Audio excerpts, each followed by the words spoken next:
About war with prophecies. Make your war with prophecies. Actually, the direction I want to go today is to let you know that the reason why you are facing attack is because of the prophecy of God on your life. Are you with me? The reason why you are facing satanic attack, the reason why you are having satanic opposition is because of the purpose of God that is revealed over your life. Now, let's first of all read Matthew chapter 11. I want us to read from verse 12 to verse 13. Matthew 11 from verse 12 to 13. And then I will give us the examples of the life of Jesus. And after that, I will come to you and I. Because I believe that preaching the gospel of Jesus is like painting. It's like painting. You start with raw material and then you perfect it. Matthew chapter 11 from verse 12 to 13. Jesus was speaking here concerning the gospel. He was talking to the disciples concerning how they should look at destiny.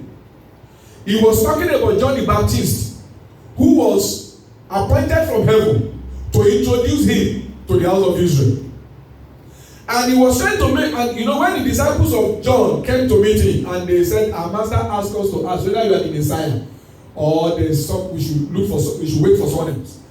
And Jesus, after those guys have gone, Jesus was trying to now talk about the life and ministry of John the Baptist. And look at what he said. From verse 12. From the day of John the Baptist until now, the kingdom of heaven has suffered violence, and the violent take it by force. That means the violent take the kingdom of heaven by force. Why is it so? Because now let me read the next verse so that I can just maximize time. For all the prophets and the law prophesied until John. What does that mean? Do you know what it means? It means that from the book of Exodus to the time of John the Baptist, there are prophecies, there are laws that are given. But from the time that John the Baptist began his ministry, that was the beginning or fulfillment of the prophecies. I want you to please follow me. It's very important. From the book of Exodus to the book of Malachi, it was full of prophecies. God was talking about what he's going to do, what he's going to do, what he's going to do. And when John the Baptist was born, nobody knew except a few folks. But from the day that John the Baptist began to preach, prophecies stopped, fulfillment began. And I want to please take note of the illustration I'm trying to give to you. Because just like prophecy about Jesus stopped from the day John the Baptist began to preach, and the fulfillment of the prophecies of Jesus began from that day, is the same thing with you and I. There is always a season of prophecies. Time when God will show you visions. Times when God will show you dreams. When God will inspire somebody to speak to you by the spirit of prophecy. You will see things. You will know things. And of course, prophecies are always showing you the good things that God is going to do. The supernatural intervention that God is going to bring about. And that always makes us glad. Prophecies makes people joy. It makes us to rejoice. But the truth is this. When the manifestation of the prophecy begins, expect war. That's the summary of my message. Expect war. War from who? From the devil. Why? Because you are representing the fulfillment of the plan of God on somebody's life. Please follow me with your heart. The prophecies of God on your life It's not just for you. There is somebody whose destiny has been attached to the fulfillment of your prophecy. And for the sake of that person, Satan will fight the fulfillment of the prophecies of God on your life. He might use the people you know. He might use the people you don't know. But the reason why you are going to face war is because of the prophecies that you have received, whose time is due for manifestation. But the unfortunate thing is that many of us as believers, we don't prepare ourselves for the days of war.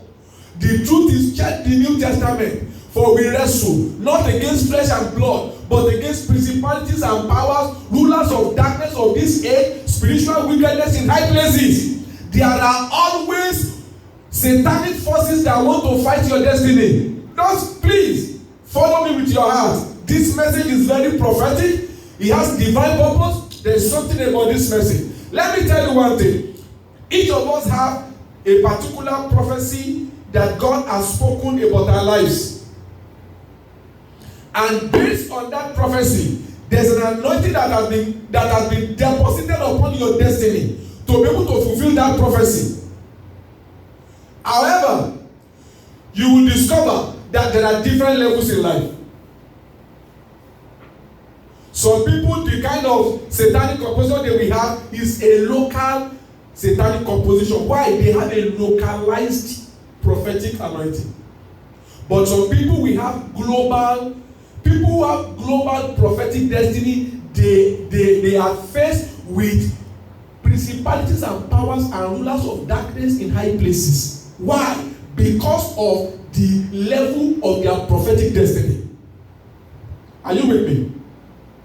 I said, are you with me? Yes. Now, it's very important to know this so that you don't become despair.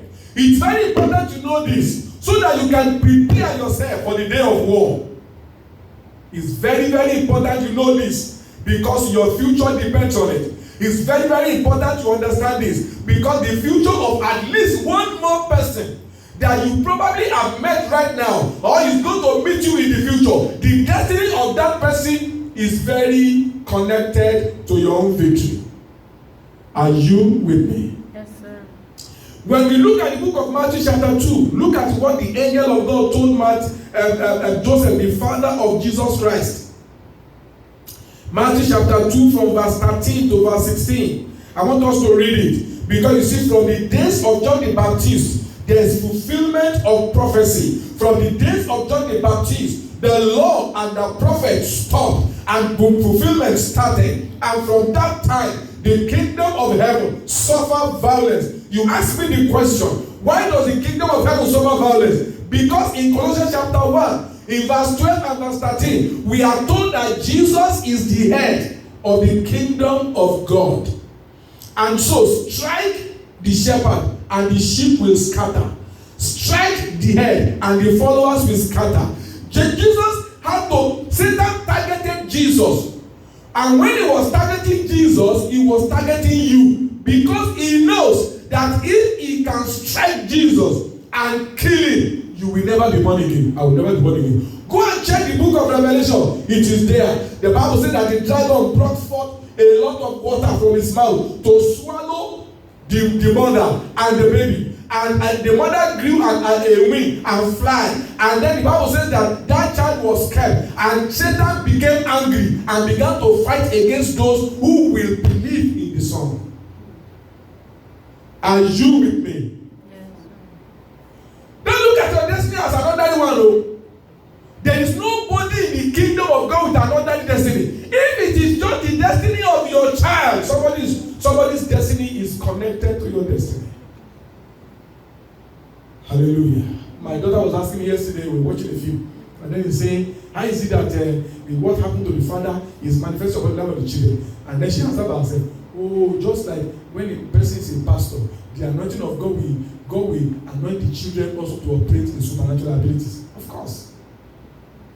Of course. Look at Matthew chapter 2. When Herod heard that a king of Israel has been born, and he tried to ascertain the time when the child was born, and they told him that the child was born 2 years or less. Now, after the wise men had gone, you know, sometimes when we read this story, I just want to digress a little bit. Sometimes we think that Jesus was born, and 2 weeks after Jesus was born, the wise men appeared. But it's not so. The Bible says that when the wise men came and they saw the star, and Herod asked them, around what age? They said the star we saw is like 2 years or less. That means it took almost 2 years for them to see the star of Jesus. But they finally came. I said they finally came. Did you hear me? I said they finally came. Yes. Now, it's already prophesied, but it didn't happen just like that. It happened before Jesus was 2 years old. And everything worked according to God's plan and purpose. If they had come earlier, and they have given the gift earlier, Mary and Joseph will have used the gift to take care of Jesus where they are. But when they came, they gave Jesus those gifts, and according to commentary, we are told that it is those gifts that Joseph and Mary used to take care of themselves and Jesus when they were in Egypt. Our God is such a perfect planner. But the problem is, because we don't know all his plan, we only know what he's doing now. Maybe we don't even know everything he's doing. We sometimes get discouraged. It happens to everybody, including me. I was saying, God, can you just let me see what's going to happen next?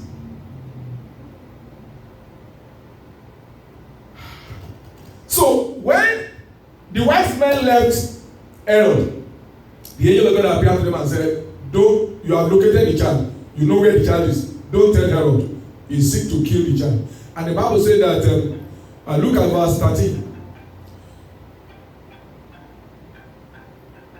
Now, when they had departed, behold, an angel of the Lord appeared to Joseph in a dream and said, rise, take the child and his mother, and flee to Egypt, and remain there until I tell you. For Herod is about to search for the child to destroy him.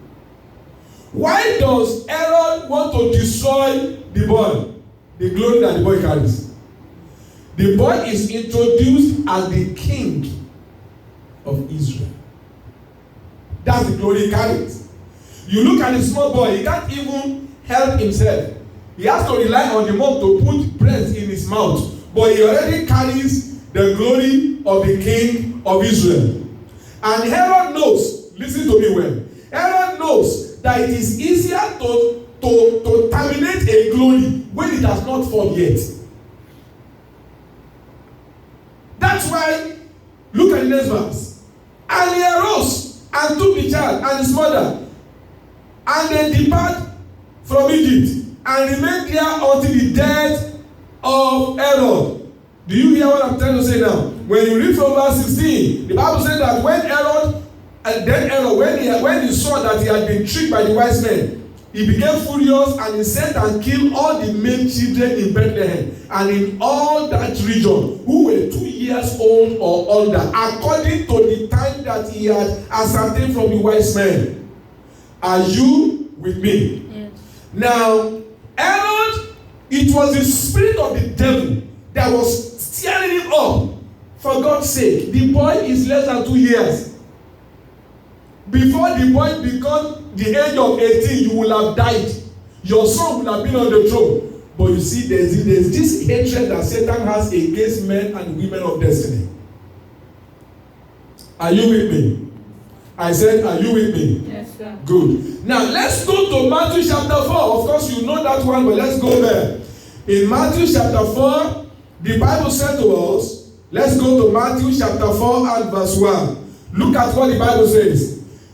When Jesus was a small child, the father and the mother had to make him to flee.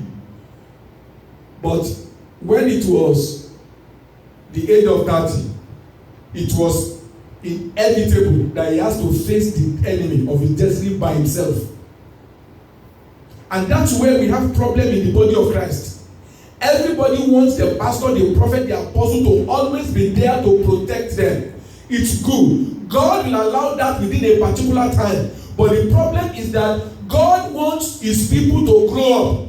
And so there are going to come a time when you will face opposition and your pastor will pray and God will not answer, because God wants you to take responsibility for your destiny.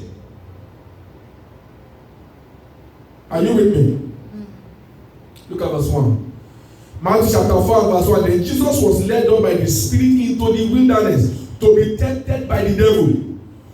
In Matthew chapter 2, God made his father and his mother to take him out of town to protect him. At that age, he needed protection.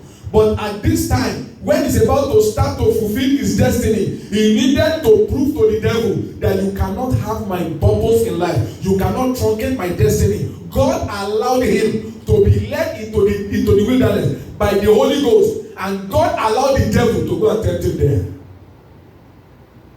Are you with me? I'm talking about war with prophecies. When Jesus saw Peter, when Andrew brought Peter to Jesus, he said, your name is Simon, but you become Peter. You are a rock. And as time began to unfold, a time came that Jesus said, who do men say that I am? Peter said, you are Christ, the Son of the living God. And Jesus said, flesh and blood has not told you this. It is the Spirit of my Father that has told you this. And at another time, Jesus said to Peter, Peter, the devil is interested in tearing you apart. But I have prayed for you so that you will not fall. But after you have recovered, that means there was no temptation. After you have recovered, strengthen your brethren. He prayed for him, but he told him, you will recover. But after you recover, remember this. The reason for your recovery is because I want you to strengthen other people. I want you to encourage someone else. I want someone else to believe in the integrity of God through your testimony. War with prophecy. He told him, you are stone. You are unbreakable. Of course, Peter has his own weaknesses and all that stuff. But by the mercy of God, he was able to overcome all those weaknesses with time.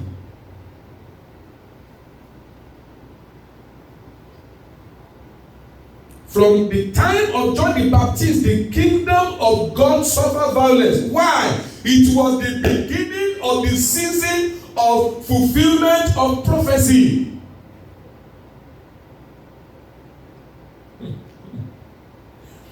When God was creating heaven and earth, look at how the Bible described one day. The Bible said, an evening, and morning, one day, or night and day, one day. Why does the Holy Ghost begin to calculate the timing of a day from the night?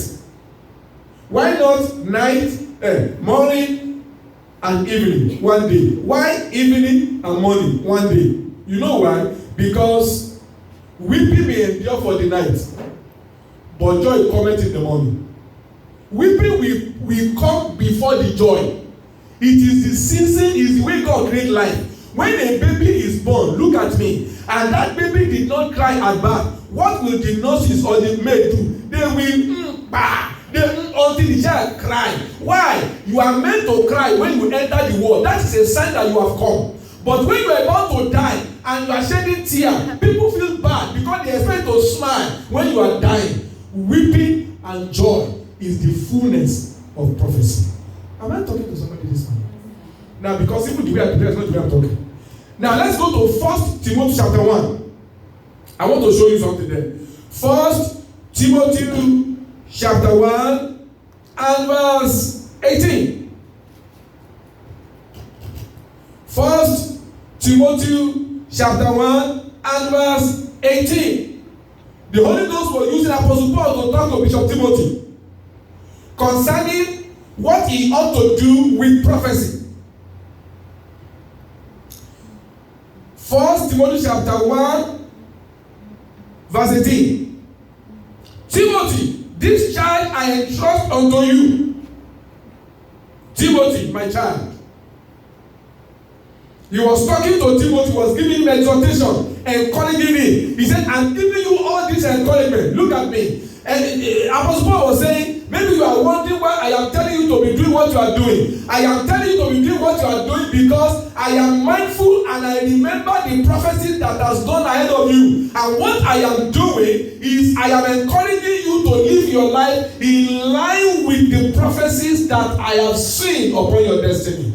That's why he said, this charge I entrust to you, my child Timothy, in accordance with the prophecies previously made about you. I am charging you, I am encouraging you, I am giving you instruction about how to live your life, because I am helping you to walk in line with the prophecies that had been given for your destiny.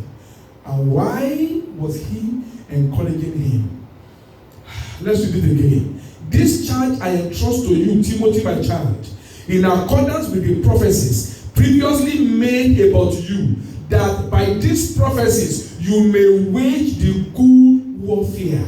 He is giving him instruction because he want Timothy to know how to live his life so that when the enemy comes, he will not fall, but he will withstand the enemy and overcome. That's why he said, I am giving you all these charges in line with the prophecy that has gone ahead of you, so that by those prophecies you might war a good warfare. Every one of us have prophecies hanging around our destiny. If God allows Satan to tempt Jesus when he was about to begin the fulfillment of his destiny, the fulfillment of his prophecy, I want you to know that the Lord will allow the devil to tempt you. I know you don't like that, but I'm still your pastor. God will allow the devil to tempt you. And why will that be? God said concerning Job, when the sons of God were having meeting, and Satan was there among them, and God said, where have you been? He said, I've been to and fro all over the earth. And the Lord said, did you notice my servant Job? Somebody say, my servant Job. My servant Job. Did you notice my servant Job? He's an upright man. He's a man I'm proud of. And the devil said, why would he serve you? You bless him. You put an edge around him. No evil can come near him. It's very easy to serve you with all those provisions now. Just allow him to touch him. And let us see whether he will still retain his commitment to you. And God said, okay, go touch him, but don't touch his life. Now, people use the story of Job when they want to comfort people that suffer loss. I don't. Because there's a shift in dispensation. Hello? Somebody say with me, shift in dispensation. Shift in dispensation. Say it very well, like someone who understands. Shift in dispensation. Shift in dispensation. In the Old Testament, people don't have the power to stop the devil. But in the New Testament, you have the authority to stop the devil. So if you are saying that my life is like that of Job, and I'm waiting for God to fight my battle, you are wasting your time. The Lord has given you authority to be able to withstand the enemy. The Bible says, resist the devil and he will flee from you. The job is your job. The job is my job. I have a prophecy hanging over my destiny. And because the time has come for the fulfillment of another phase of my destiny, another phase of the prophecy, of course there's going to arise opposition against my destiny, because it's about to gain another flight. So, I'm going to ask you this question. Everybody look at me. Look at me. Now, can you cast your mind back to the things that have been spoken about your life? The dreams, those glorious dreams you have had about your future. As you are reading the Bible after you gave your life to Jesus, those word of God that has come so strong out of the word of God to you, the question I'm asking you is, can you remember them? Look at me. If you cannot remember the prophecy, you can't expect the manifestation. What did I say? If you cannot remember the, say with me, if I cannot remember the prophecy, If I cannot remember the prophecy, I can't expect the manifestation. I can't expect the manifestation. If you cannot remember the prophecy, you cannot expect the manifestation. So why must you be ready for war? Because you have come to an age, you have come to an era of the fulfillment of a prophecy over your life. So if you are facing attack from the kingdoms of darkness, instead of feeling sorry for yourself, you need to say, what is the new prophecy that God is about to start fulfilling over my life? I told someone some times ago, when I used to come to America and come and go. But when God said to me, I want you to go there, I'm sending you there as a missionary, I really did not want to come. I really did not want to come. I did not. I'm not the kind of person that is crazy about traveling abroad. People that know me know that I used to say, if it is Burundi God send me to, I know I will prosper there. Because you will prosper where God has assigned you. But to cut the long story short, I accepted to go. God provided the money for the ticket. I bought the ticket. And the night before the morning, when I'm going to have my flight, I don't know what happened. I pooped on the bed. I did not tell my wife because I knew if I tell her, she'll start getting afraid. I woke up and said, what is this? I stood up, go clean up myself, and I said to the devil, I said, you are a loser. You are a loser. I am going and I'm going to succeed in it. Recently, I was just telling somebody. I said, the fact I didn't say it, my style is I don't exalt the devil, I exalt God. But that actually was a sign to me that no, the devil is afraid of me going there. I'm going to go. Hello? War with prophecy. Now that is the reason why it is very, very, very, very important for you to know the word of God. Let me explain to you. All of us are reading the same Bible, right? But there are some scriptures that when you read it in the word of God, it will make special meaning to you. But the scripture that makes special meaning to you may not make special meaning to me. The explanation that makes special meaning to you in the word of God may not make special meaning to me. Now look at me and please listen very well. The scriptures that make special meaning to you, they are the word of God that has been anointed from heaven to back your prophecy. They are like the written code that God has written that will lead you in the direction of your prophecy. Apostle Paul said, I am giving you this charge, my Timothy, my child, in accordance with the prophecies. There are scriptures that will be making special meaning to you. Those scriptures are the scriptures that have been written that are meant to guide you in your line of prophecy.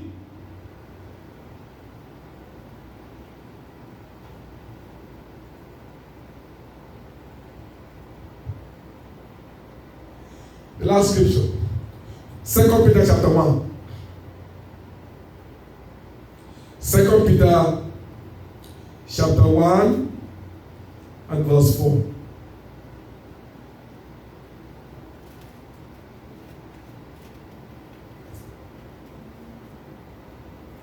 Second Peter chapter 1 and verse 4. My prayer is that this message will make meaning to you. I will encourage you to, I will load the message before the end of today. Anytime you are going out, from tomorrow, just go to the Grace Ministry Houston and play the message. Please play the message and work with it. Please, I beg you. And that's why anyone that is not a student of the Bible, they cannot fulfill destiny. Because the word of God is the instructional manual to guide you in the direction of your prophecy. There are some people that no matter what you say, all they see in the Bible is giving. Help. That is because the prophecy of God over their destiny is help related.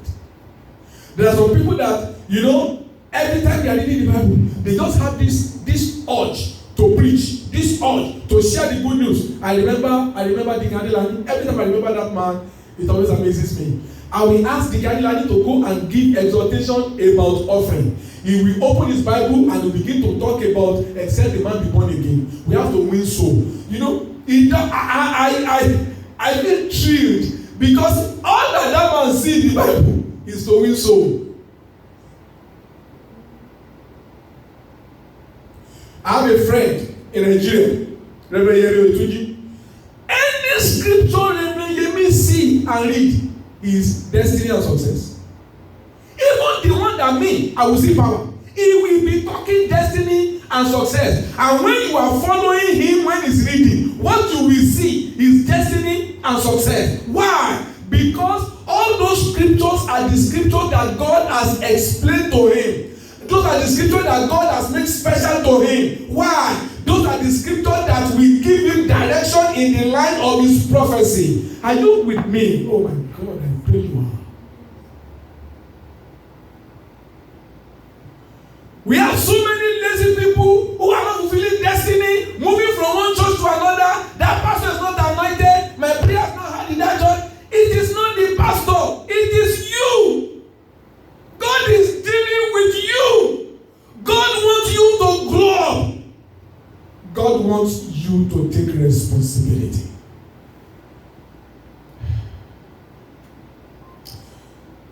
Second Peter chapter 1 verse 4. Okay, let's read from verse 3. Apostle Peter was talking about how to live the life of purpose.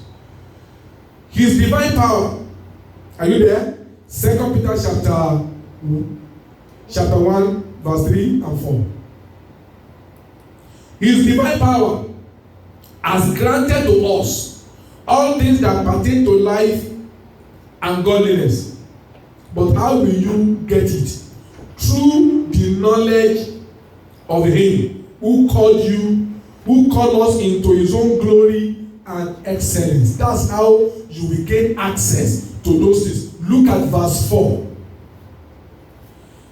By which he has granted to us his precious and very great promises. Why did he grant unto us his precious and great promises? So that through them, the precious promises, so that through them you may become partaker of divine nature. Your divine nature is equal to the prophecy of God over your life. Are you with me? Your divine nature is equal to the prophecy of God over your life. The only way you can become a partaker of the divine nature is when you begin to have access. You are granted access